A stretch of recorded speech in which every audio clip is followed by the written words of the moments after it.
speak about submission and partnership, right? I said submission and partnership, meaning as well, a man should be loving and become a partner to the spouse. So raising godly children, using her gifts to be able to uphold and glorify kingdom principles, and also build a family that is foundationed upon the principles of God. So we cannot be both. We need to be able to choose. So what I'm introducing to, or what I'm proposing to you, is that if you want to be Christian, then be Christian. Follow Christian principles. If you want to be a feminist, then follow feminism ideologies. You cannot be lukewarm. Jesus says that I will spit you out. You are either for him or not for him.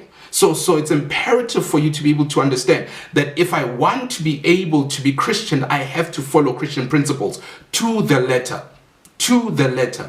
Then if I want to be a feminist, I need to follow feminism ideologies to the letter. You cannot be either or. So what I'm saying to you, brothers and sisters, is that be careful.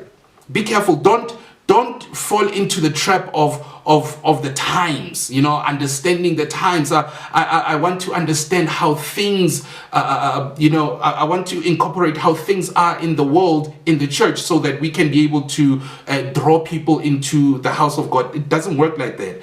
The church has to be outstanding by itself, so that by the power of God, it will be able to draw people in the church.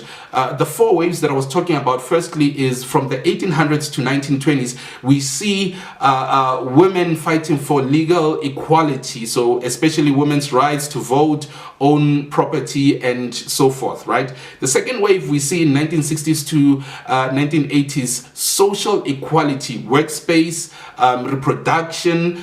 reproductive rights, and sexual freedom. This is where we see abortion and so forth, and sleeping around.